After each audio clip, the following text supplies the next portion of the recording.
Hello friends, எல்லாருக்கும் வணக்கம். இந்த வீடியோவில் நம்ம என்ன பார்க்குறோம்னா, தமிழக அரசு ஊழியர்களுக்கு ஜாக்பாட், அரசு அறிவித்த குட் நியூஸ். வாங்க டீட்டெயில்ஸாக பார்க்கலாம். 2024 பொங்கல் பண்டிகையை முன்னிட்டு தமிழ்நாடு அரசின் சி மற்றும் டி பிரிவு ஊழியர்கள், ஆசிரியர்கள், ஓய்வூதியதாரர்களுக்கு தமிழக அரசு போனஸ் அறிவித்துள்ளது. அதன்படி சி மற்றும் டி பிரிவை சார்ந்த ஓய்வூதியதாரர்கள், குடும்ப ஓய்வூதியதாரர்கள் மற்றும் முன்னாள் கிராம அலுவலர்களுக்கு தமிழக அரசு சார்பில் பொங்கல் பரிசு அறிவிக்கப்பட்டுள்ளது. சி மற்றும் டி பிரிவை சார்ந்த பணியாளர்கள், ஆசிரியர்களுக்கு ரூபாய் 3000 என்ற உச்சவரம்பிற்குட்பட்டு மிகை ஊதியம் வழங்கப்படும்.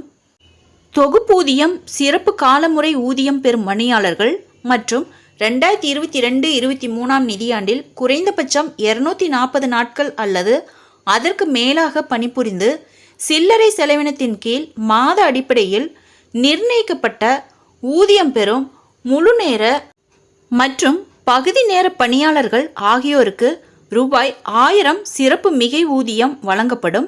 சி மற்றும் டி பிரிவை சார்ந்த ஓய்வூதியதாரர்கள் மற்றும் குடும்ப ஓய்வூதியதாரர்கள், முன்னாள் கிராம பணியமைப்பு மற்றும் அனைத்து வகை தனி ஓய்வூதியதாரர்கள் ஆகியோருக்கும் ரூபாய் 500 பொங்கல் பரிசாக வழங்கப்படும். ஃப்ரெண்ட்ஸ், இந்த தகவல் உங்களுக்கு யூஸ்ஃபுல்லாக இருந்தால் என்னோட சேனலை சப்ஸ்கிரைப் பண்ணுங்கள், லைக் பண்ணுங்கள், மற்ற நண்பர்களுக்கும் இந்த வீடியோவை ஷேர் பண்ணுங்கள். தேங்க்ஸ் ஃபார் வாட்சிங்.